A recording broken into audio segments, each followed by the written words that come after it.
Hello, everyone. This is Yousef Ramadan, your co-moderator for today's event, and I will be taking questions from all of you amazing viewers to ask directly to our speakers. So let's just not waste any time. The first question from David Chen from LinkedIn for Joseph Simmons.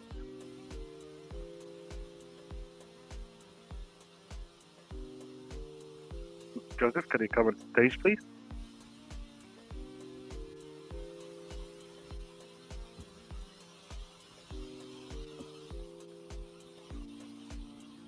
Thank you.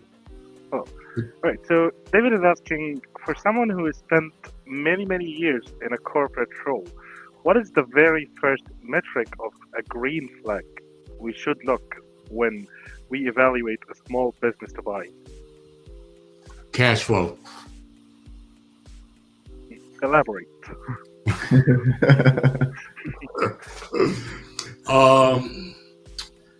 One of the key metrics of any business is cash flow. The gentleman that's a banker here, that's the first thing he's going to look at is the cash flow of the business, because the cash flow of the business will determine salary and your ability to repay the loan. So to the gentleman that's looking to buy a business, if he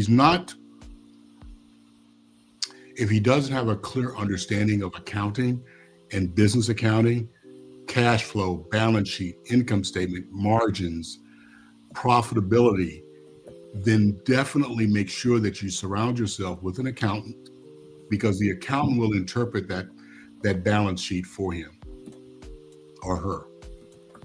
So cash flow is going to be the first thing. Yeah, definitely look at how much money the business is making before buying a business. Exactly. It's not cash on hand, it's the cash flow. The other thing that I would look at is customers. As I said earlier in my presentation, you want to make sure that the spread is there for customers, because when you take over that business, you want to make sure not all your eggs are in one basket.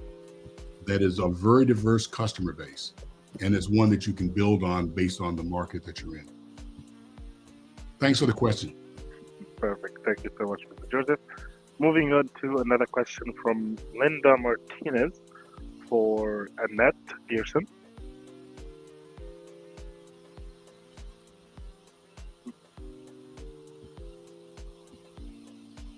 Hello, Annette. Hello. Hello. So Linda is asking, how do we distinguish between a student who is simply unmotivated and one who is paralyzed by trauma or anxiety?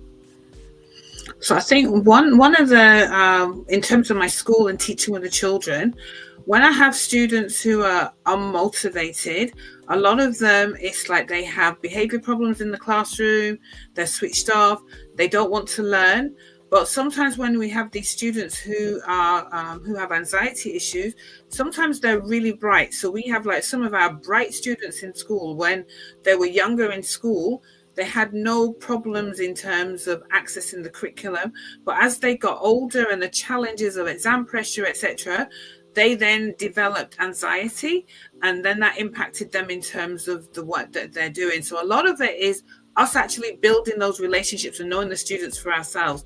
And as we know the students for ourselves, then we know, like, I won't say 100%, but we know those students where it's a lack of ability and those where it's anxiety that's impacted them. And those with anxiety that's impacted them, then if we're able to address the root cause in terms of what's causing them the anxiety, then they start to make progress back in school again. Yeah, definitely things like that really make a difference between these two people. All right, moving on to another question. This one from Beatric Callu for Babakar. Babakar, can you come on stage, please? Yes, I'm here. Hello. So Beatrice is asking, Babakar, regarding of digital earning skills, what specific avenues are you seeing the most success in developing regions right now?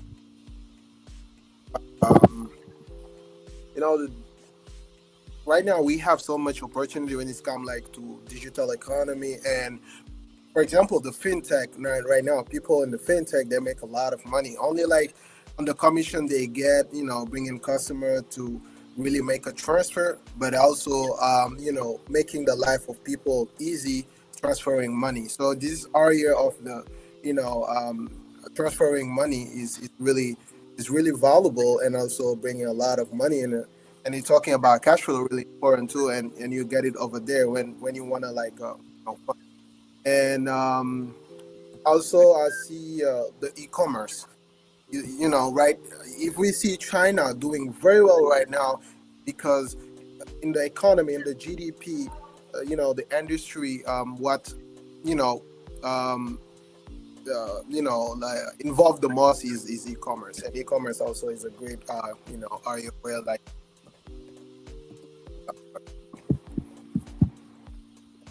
Right. So you're saying e-commerce is the best thing that probably would make money right now. That's beside tech, of course. Yeah, besides tech, let's see the pharmaceutical industry too. Providing service online, like a doctor, having a new doctor helping you make certain decisions when it comes to your health. Also, is somewhere really bringing values to the people, but at the same time, really profitable. All right, perfect. Thank you so much for your answer. Let's move on to another question. We have a question from Kevin Hartwell from YouTube for Jessica Rice. Can you come on stage, please? Yes. Perfect.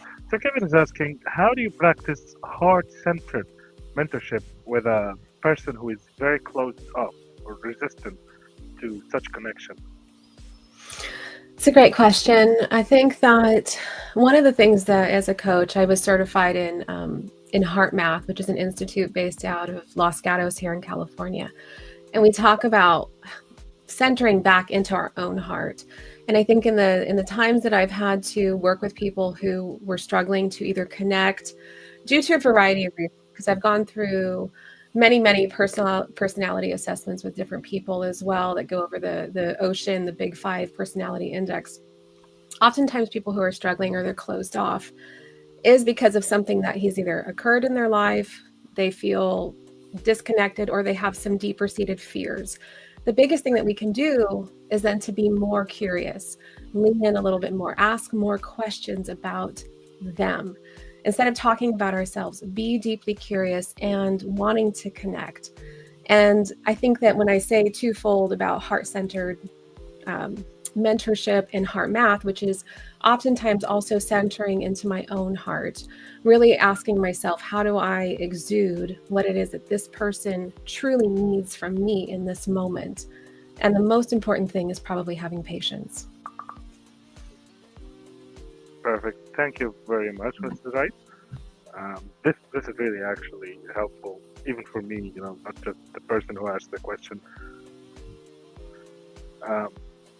Moving on to a question from Johan Lebrit from LinkedIn for Alimata.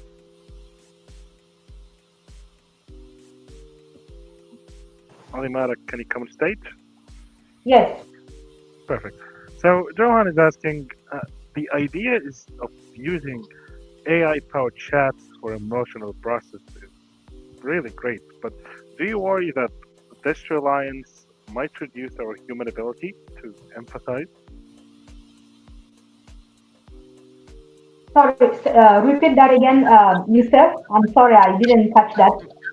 Sure thing. So the question is, the idea of using AI-powered chats for emotional processing is fascinating, but do you worry that relying on AI too much might reduce our human ability to empathize?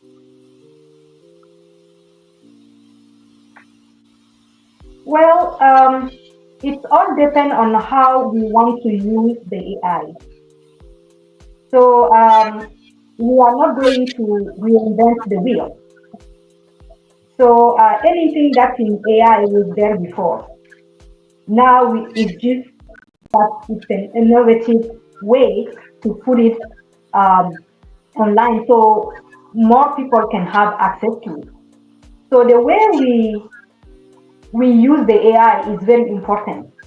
We must learn that AI is going to be there. Now it's there. It's not going to go away. So now we have to learn how to use it effectively and how to use it to our advantage. So it can be something good for us in the future instead of a setback for us.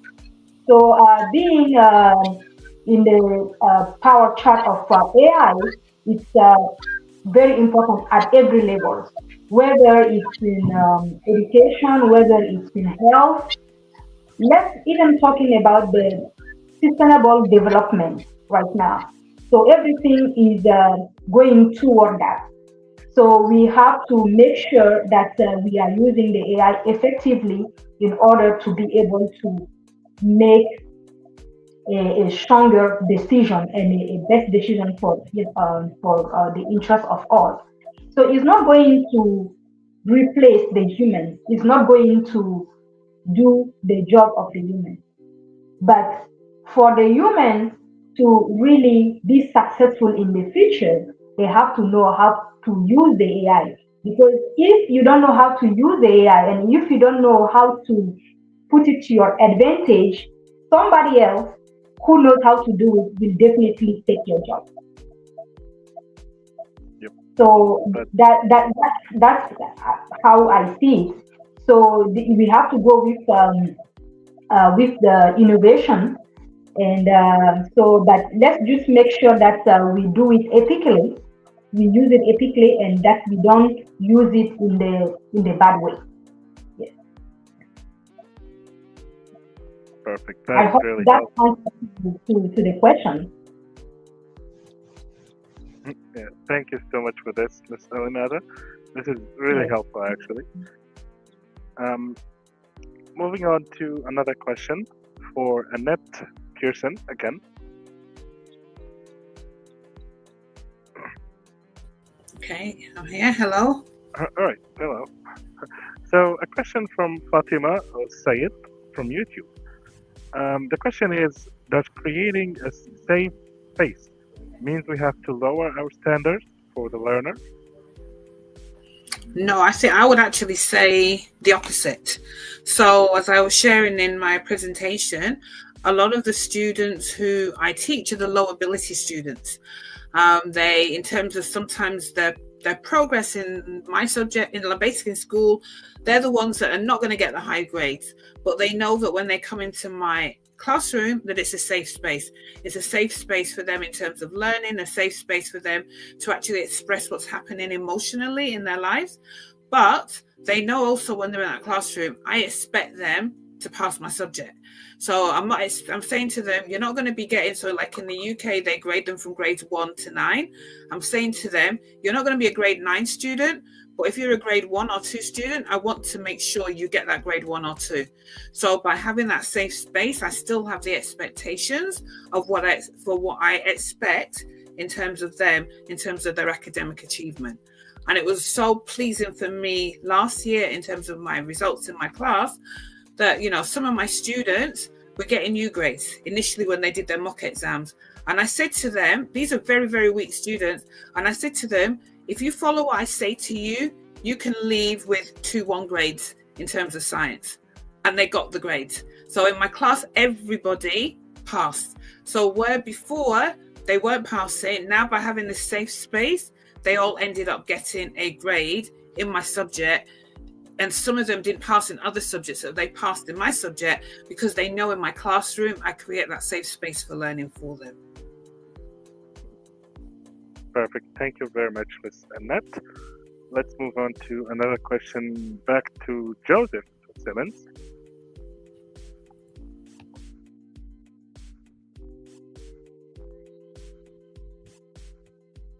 Joseph?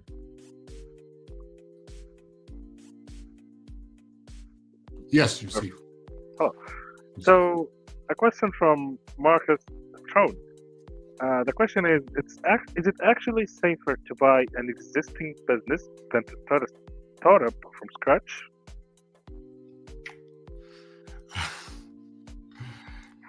Let me just give the gentleman some statistics. 98% of SBA loans are repaid by purchasing a business. Only 2 out of 10 startups make it past 3 years. So When it's you're better. starting a business, your challenge is going to be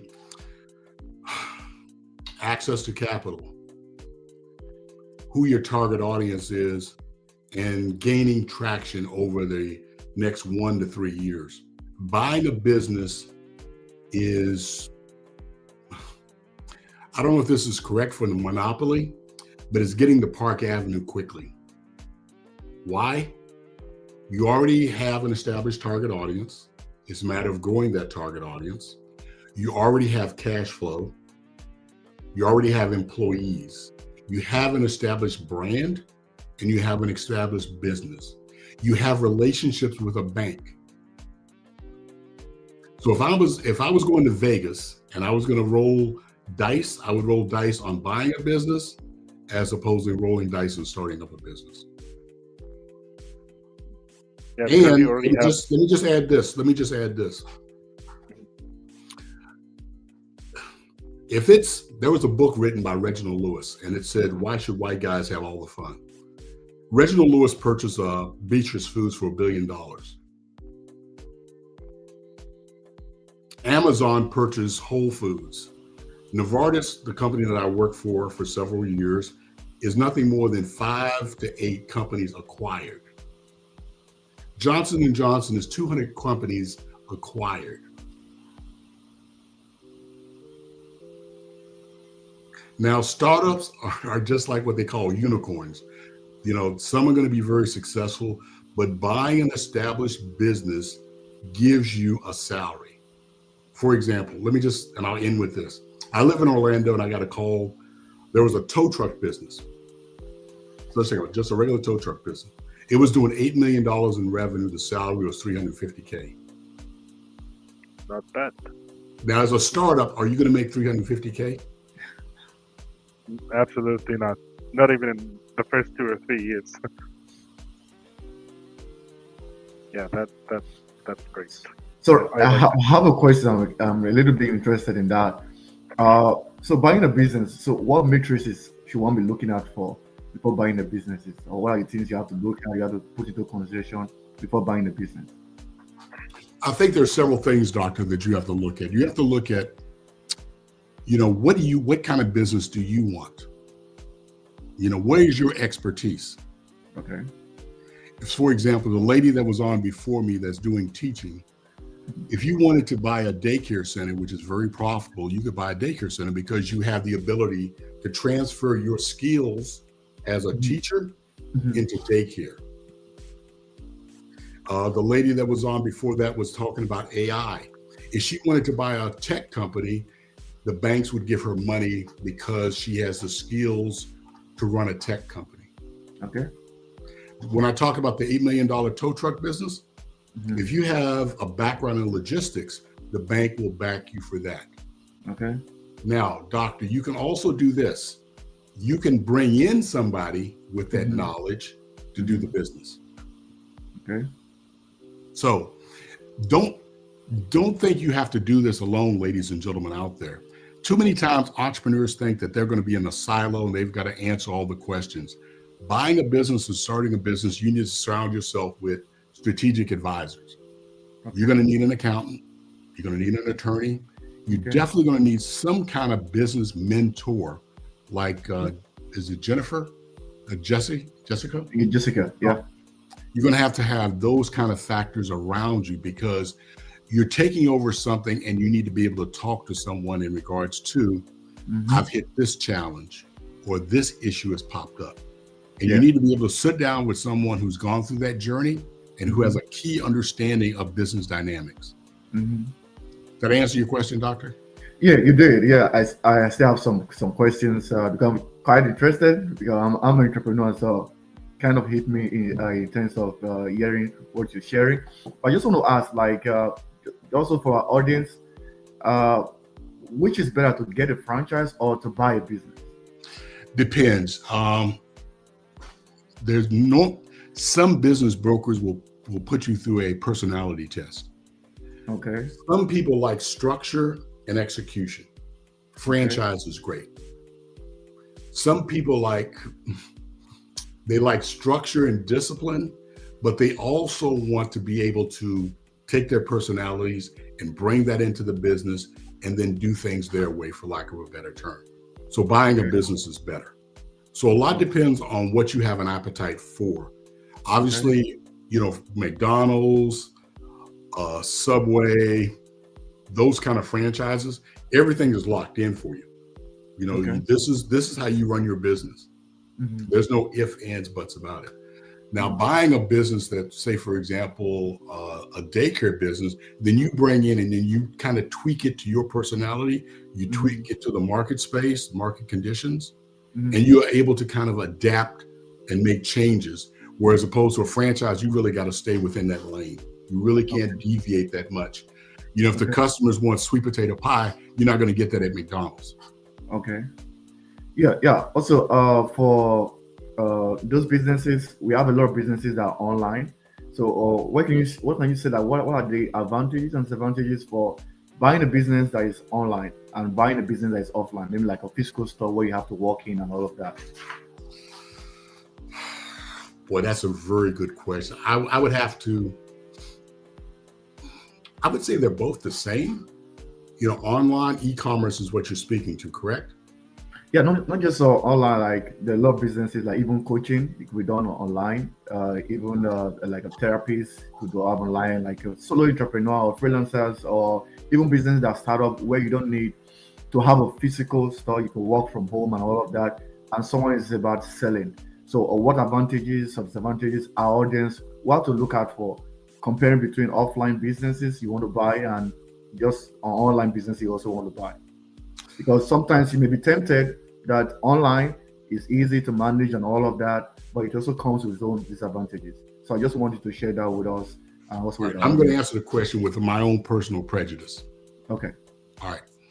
We as a people cannot be solo entrepreneurs and expect to help our community. Okay. So if it's e-commerce or whether it's brick and mortar, we need scale. Okay. We can't have you need to be able to write checks for 10 people, 15 people, or 20 people. Okay. So you have to look at the cash flow, the 1 year, 3 year, 5 year, 10-year projections of that business. Okay. Whether it's e-commerce or brick and mortar, where is the future of that business? What revenue are you going to drive to go from one person to 5 people to 10 people to 20 people? Okay. Because then, doctor, you're running a business. When you're just by yourself, it's all great and God bless you. But there's this gentleman back in the 30s. His name, I think, was Dudley. And Dudley was selling personal products. He was Black. Before the Depression, as a black business person, he had 5,000 employees. Okay. Think about that. His revenue that he was generating was between $28 to $30 million. Okay. As a community, that's what we need. Okay. So whether it's e-commerce where you can go out there and you can defeat and take down Amazon, think about what you'll be doing for a community. Think about what you'll be doing for a community if you can have people underneath you making 6 figures. Yeah. You're giving them stock options. You're giving them benefits. Okay. Yeah. So it all gets back to the numbers. If the numbers say that, I'm going to this business in the next 10 years is going to $100 million business, take it and run with it. Okay. Whether it's brick or mortar or e-commerce. All right. Thank you very much for sharing that. Okay. Over to you, Elizabeth. Yeah, thank you very much. Elizabeth, you can take a few questions here. You can answer a few questions from the chat to our amazing speakers.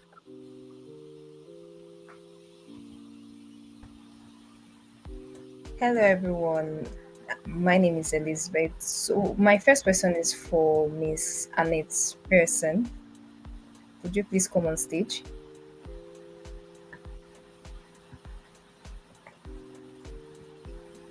Okay, thank you. So this from Joan Jackson. She says, sharing emotions with young people sometimes makes us look weak. What do you think about it?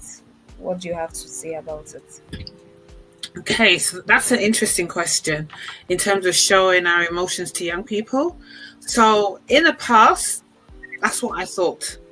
But I think it goes back to what I was sharing with you beforehand about the relationships that you have with the young people.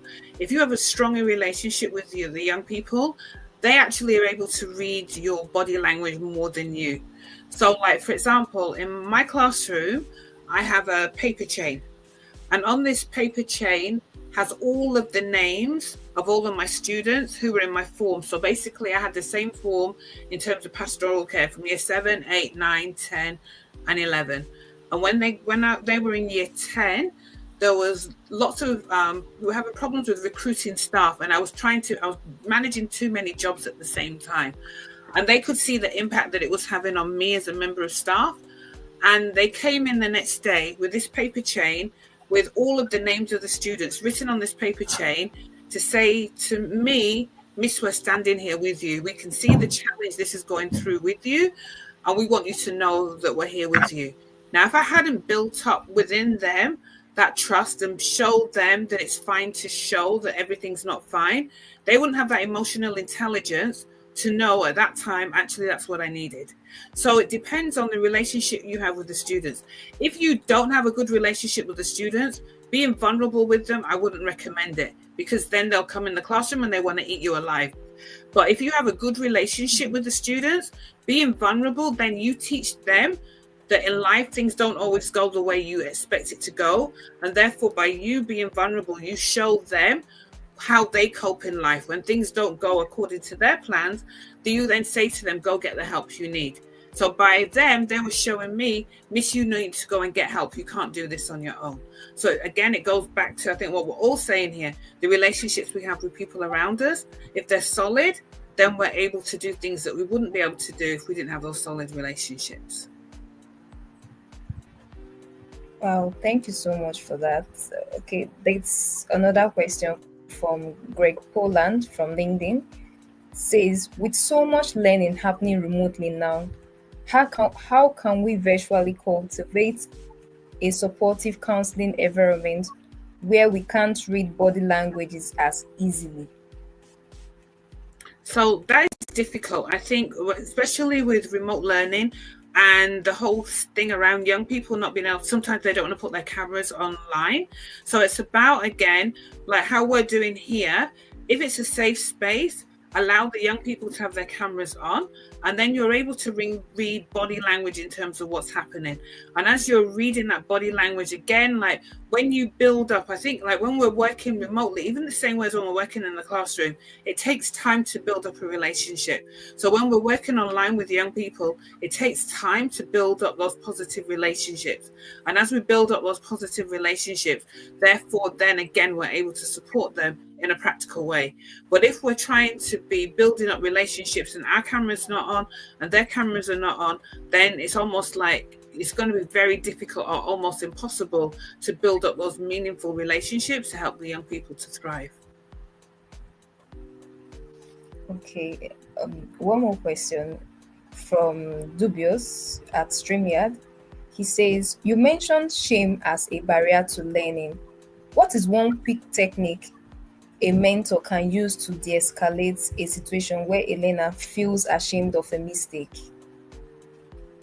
So in a classroom, again, when a learner feels ashamed, then the next time when they're answering a question, if they don't know, so like for example, in my class, if a student doesn't know an answer, I'll turn around and say to them, right, you have an option, ask someone in the classroom to help you. So like, for example, if they feel shame, get them to ask someone else to help them to answer the question and that they don't know, and then they have to actually give the answer. So you're still empowering them to give the answer, and you're saying to them, it's fine for them to get help from someone else in terms of what needs to be done.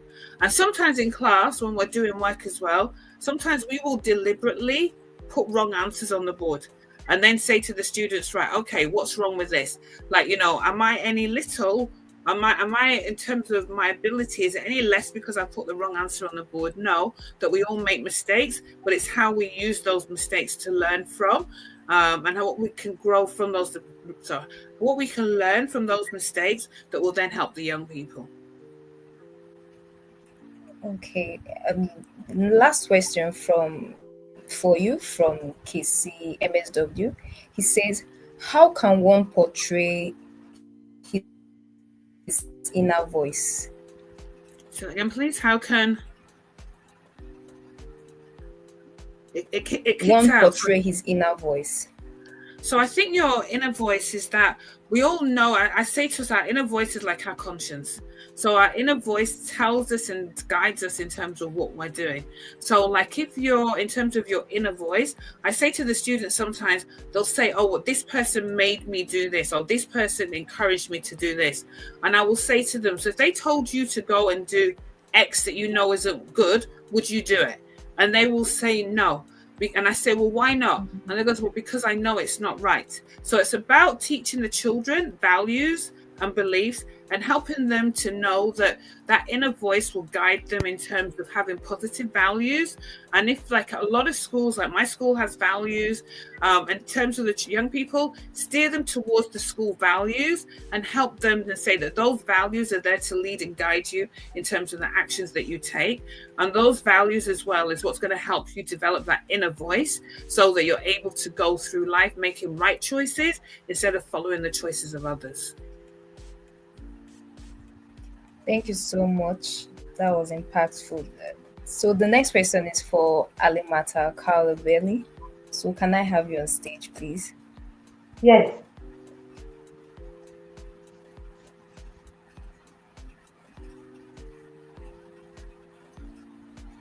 Hello? Yeah. So your first Yes, question is from Liwe on LinkedIn. He says, in multicultural contexts, communication styles vary widely. How do you teach structured dialogue without imposing one specific cultural style of communication? well, we cannot impose one specific structure when it comes to communication, because communication is personal and also it's cultural. We have to use our own way and our own values and culture in order to communicate with each other. So when it comes to AI, the communication it became something global now, because from your part of the world, you can combine that with another part of the other world. So you can also combine thoughts. You can, I would not say manipulate, but use it to your advantage. How you want to bring your thoughts, how you want people to understand you. Because the global stage, when it comes to communication, is broad. So we have to understand each other and make sure that culturally we know what is wrong on the other side, and what might be wrong on the other side will be right on the on one side. So we have to understand that communication has no barrier. There is no barrier for communication when it comes to AI, and we just have to use it to our advantage, use it well, and use it effectively, and make sure that we get to our goals, to our destination of thought. Okay. The next question is from Hannah Baker from YouTube. She says, for someone who struggles with difficult conversations, what is the first step in the peace building framework to prepare for a high stakes discussion? Well, for the peace building, we have to have in mind that, first of all, peace begins with ourselves. You have to think that when you come to someone, you have to make peace with yourself, with your own self. Have the peace of mind, have the peace inside, and have the peace towards somebody else. So peace building is very important because in this world, where we are struggling with misunderstanding, with wars, with crises, economical crises and political crises. So it's very important that we come together and try to build peace together. And in that event, I would also say that in peace building, it's very important that we also involve women in the peace building, because the way women think when it comes to peace building is different from the traditional way. Not that I'm trying to say that like everything like should come just to women, but like we have to work in partnerships to involve more feminine thought, feminine intelligence when it comes to peace building. So and also peace building in AI can also be something achievable, because then it's available to everyone. It's available to everyone, so everyone can use it, and we can come to a solution where there will be a better world for understanding. Yes, it's very difficult, but it's not impossible. Thank you so much for that great answer. So up next, next question is for Joseph Simmons. May I have you on stage, sir?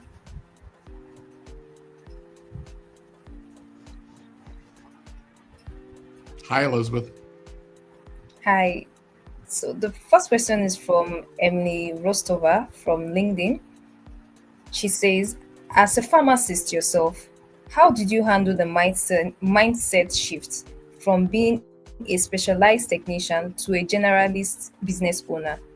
That transition seems difficult for specialists. Wow.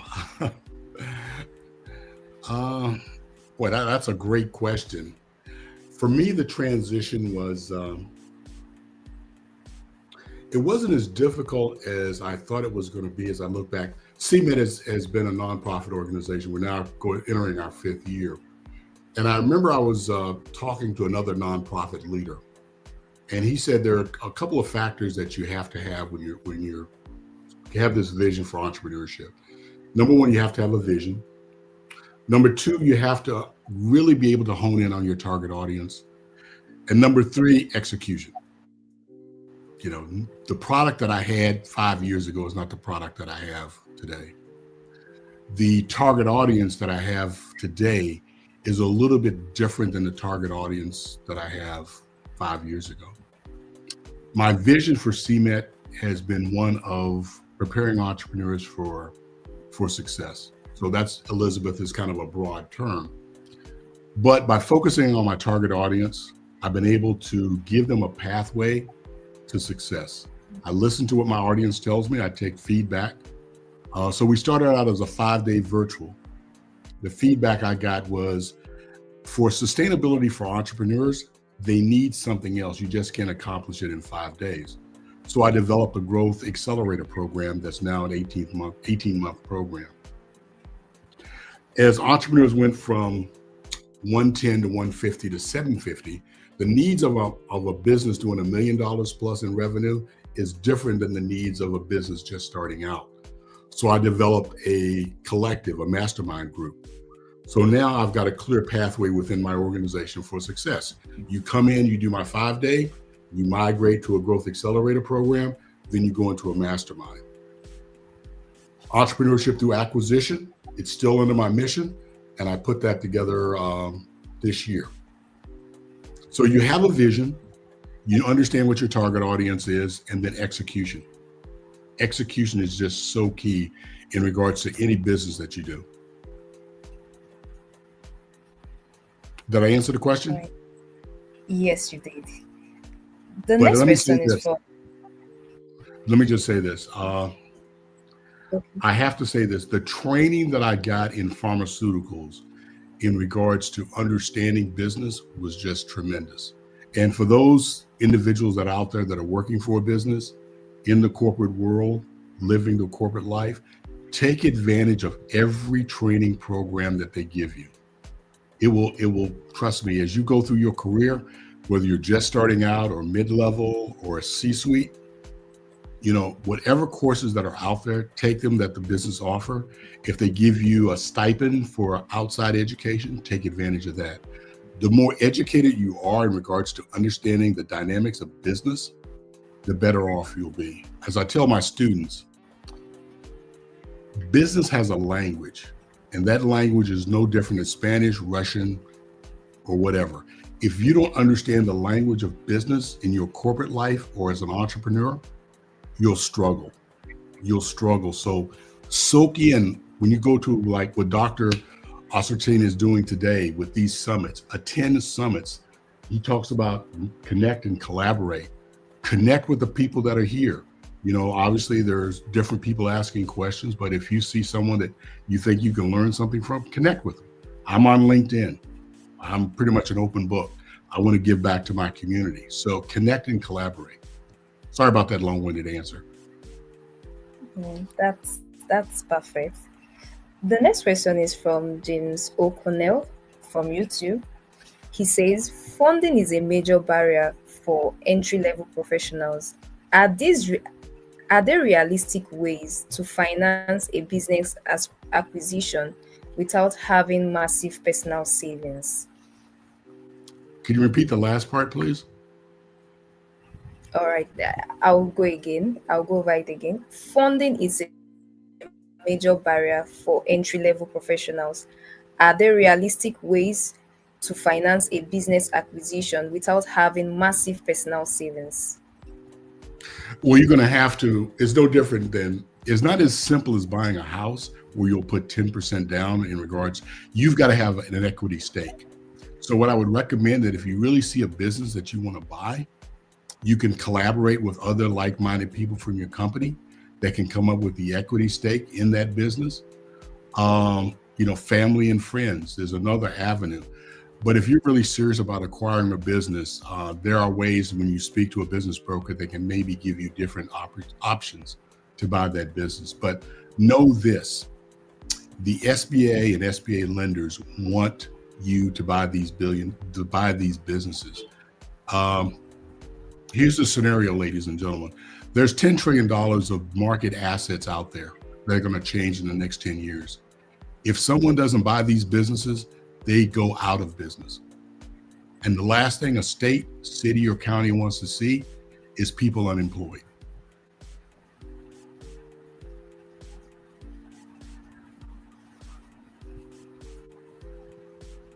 Thank you so much for that question. Such an honor, sir. So that's the end of the question for you. So may I have Ms. Jessica Rice on stage?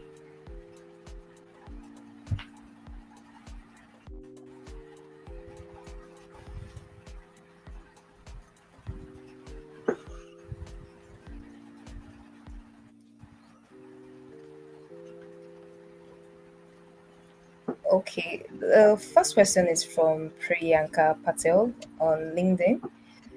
She says, what is a practical way to help a mentee build resilience after they have experienced a major professional failure? What is the best way to help? I'm sorry, I missed that part. What is a practical way to help a mentee build resilience after they have experienced a major professional failure? Well, I think regarding whether you've experienced a failure as new in your career or later, I mean, everyone experiences some sort of failure at any point.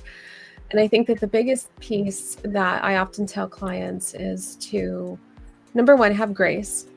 Try to understand, various perspectives that may have happened or taken place to come with the situation, but also to look at yourself from a different perspective and with humanity. I think that sometimes we focus on all of the negative things from neuroscience that tells us like, this is all the things that I've done wrong. But sometimes when we can start to also look at the things that we've done well, done right, that boosts our motivation cycle, that boosts all of the other things that we need in our brain to move into the reward center of our brains.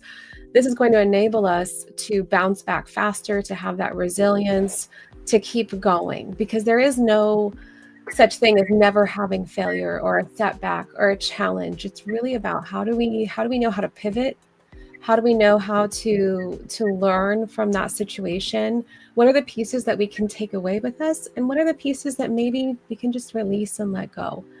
Those are the most important things, I think, when we're thinking about success, whether you're an entrepreneur, a leader, starting out in your career, because there's always going to be a moment where you're going to either be learning and it might be crushing at the time, but how do you take that information and then grow with it? And when you can do that, you're going to find yourself able to pick up quicker and probably learn more than you ever would have if you'd never gone through it.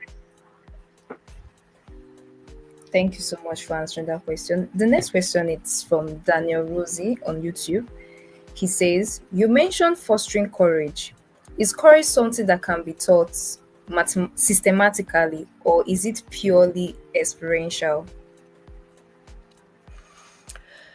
So if we're thinking about, back to neuroscience, if we're thinking about the reward center of our brain, courage comes when we start to take action. It doesn't come before action. So the fear side of your brain is going to tell you all of the reasons why you shouldn't do something, why you should be afraid, why you should hold yourself back, or whatever that narrative is inside of your mind.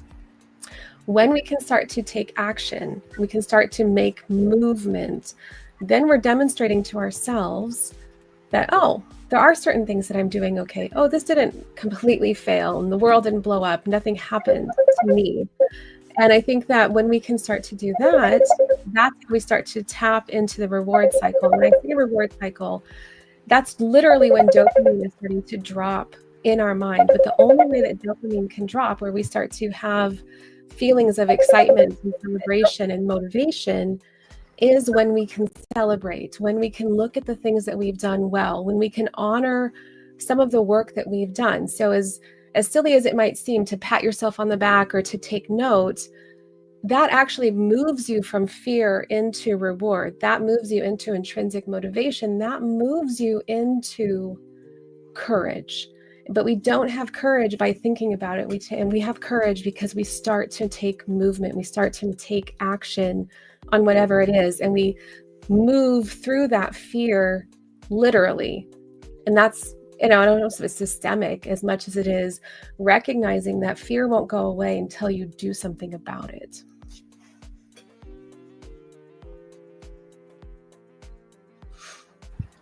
Thank you so much, Jessica. That was really impactful. That's the end of the question section for you. So over to you, Mr. Yousef. Do you have any more questions for Ms. Jessica? Not for Jessica, but we have a lot more questions to go through, and we have some time to go through these questions. I do have a question for Alimata Coulibaly.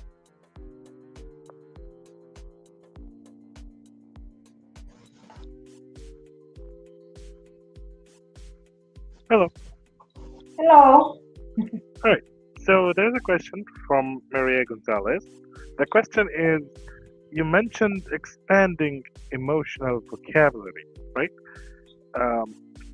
Why is having the specific word to describe an emotion so important? Sorry, repeat that again one more time, Yousef.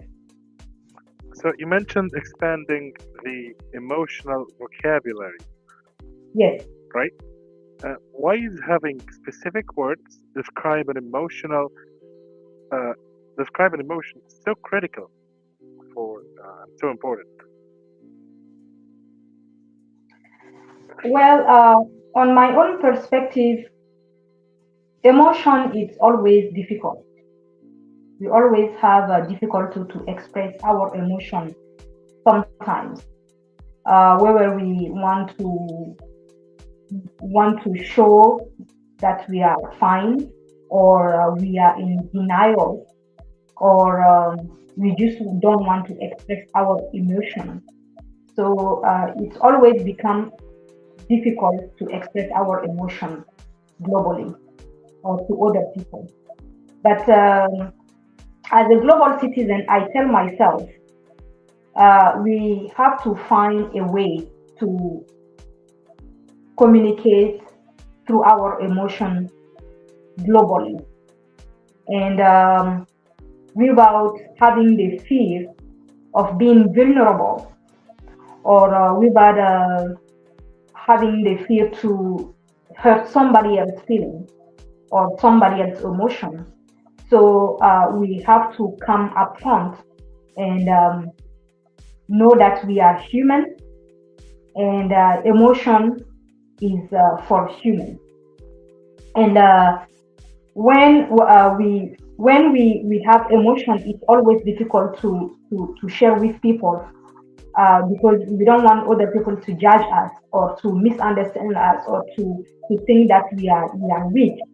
But at the end of the day, we cannot deny our emotions. We cannot pretend that it's not there, and that makes us human, and that's how we're going to communicate with each other through understanding and through empathy.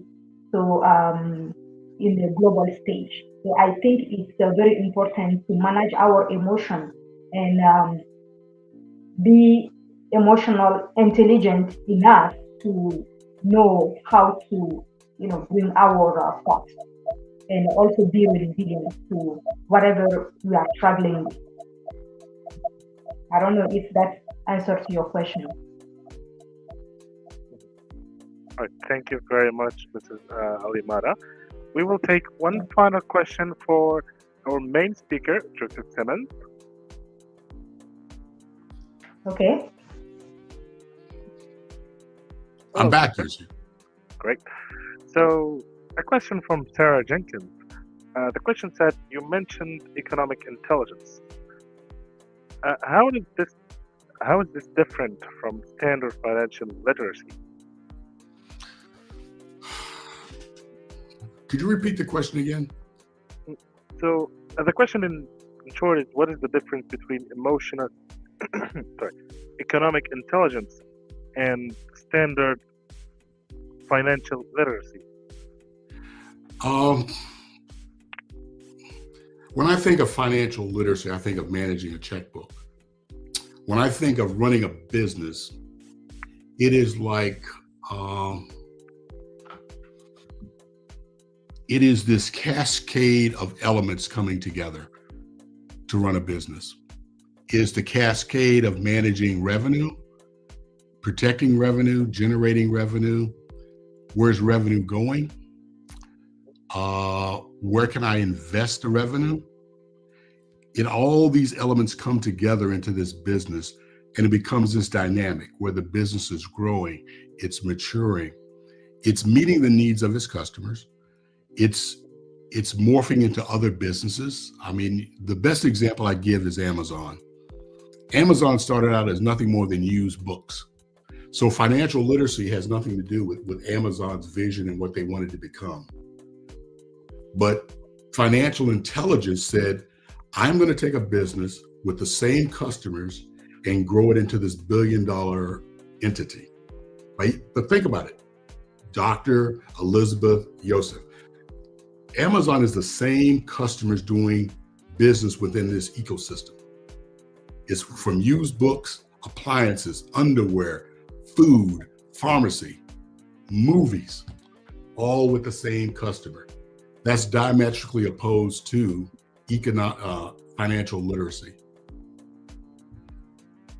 Perfect. Thank you so much, Mr. Joseph, for this. We have some more questions, but we can ask the speakers directly on their social medias, which will be posted after the event. For now, we can give the microphone to Amanda Torres for some final touches and a recap for the event. Thank you all so very much for tuning in this afternoon or morning, whichever time it is near you. It was definitely an honor to moderate such an online event where we are able to enhance all of our intellectual, personally and professionally intelligence. At this time, I will be passing the floor to Dr. Osaretin for our final remarks. Thank you. All right.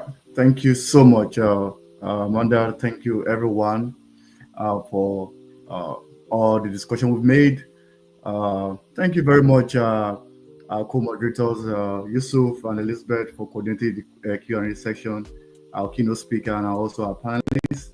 So as we wrap up today's November edition of the Alternative Learning Summit, I want to extend my heartfelt thanks to every one of you for showing up, whether on screen, in the spirit, or even in the play later on. For those who are going to watch the live later on, your energy and questions engagement was really, really exciting, and we really appreciate. A huge thank you to our various speakers, our keynote speaker, Joseph Simmons, and also Babaka Dio. We also want to appreciate Annette Pearson, Alimata Coulibaly. We also want to thank Jessica Rice for sharing her mentorship experience with us.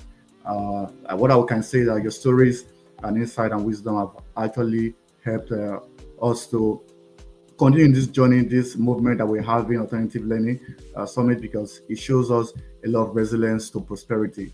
The tools that we have gained here on is a very, very structured dialogue, and emotional and vocabulary, financial acumen, and also the courage to lead with empathy. And see us we need to apply some of these things. That's the end goal of all this. And this has really been great. And what I can say to our audience is that you can always replay this live conversation that our great speaker has spoken so far. And what we could also say is to keep the conversation going, keep the movement going, stay connected. Let's continue to build a world where emotional and economic intelligence go hand in hand. So mark your calendar. Don't forget, next month we have another exciting summit coming on 27th of December. Hopefully, we are trying to make that to be an in-person here in Texas.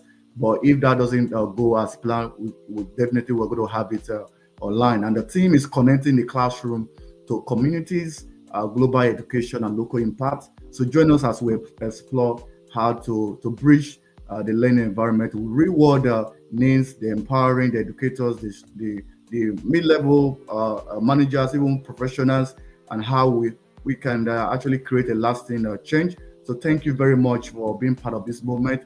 And before then, I want to bring up our speakers to the podium to share with us their final word, because they need to leave us with something.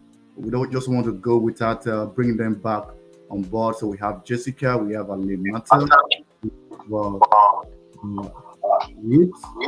we also have a keynote speaker. Please, we would love you to share the final word with us. So let's start with Joseph. So what is the final word to our audience?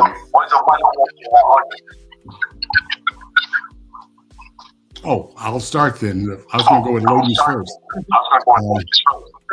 Let me just say this. Act. Take action. Whether you're thinking about becoming an entrepreneur or dreaming of becoming an entrepreneur, whatever that action you need to take it. Take it today, take it tomorrow, but act.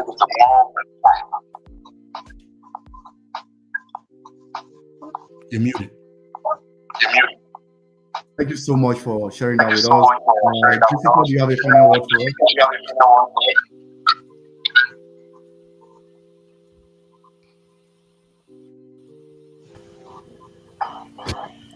Yeah, Jessica, are you there? Any final word for our audience? Sorry, there's some feedback. What I wanted to say was I hope that what you're sharing is that doing mentorship isn't about shaping someone else into your image or even your experiences. It's about giving them the space and the courage and the clarity to continue to grow into theirs. And when we can honor the person behind the work, then we help them to become who they were truly meant to be. All right, thank you so much. Ms. Ruth, can you share a final word with our audience, please? So the final word I'd like to say is, as adults, as parents, as educators, be real with our young people, show them that life isn't always a bed of roses, share with them the challenges that we have been through, and let them see that challenges don't have to be something that crushes them, that they can use those challenges as stepping stones to greater things in their lives. Thank you so much. Alimata, do you have any final word? Yes. So what I want to say is the artificial intelligence is going to be there. It's something that's been there, maybe in another way, but now it's more innovative. So we have to use it to our advantage and be ethical about it and use it effectively to improve our life, to have a better future, both emotionally and economically. Because when we are stable emotionally, we are more stable to bring ourselves out of economic struggle also. So in that sense, I want to make sure that like we bring a peaceful, stronger, and more resilient world through emotional and economic intelligence. Thank you. Okay. Thank you so much. Our moderator, Amanda, do you have any word for us? We just have less than 2 minutes.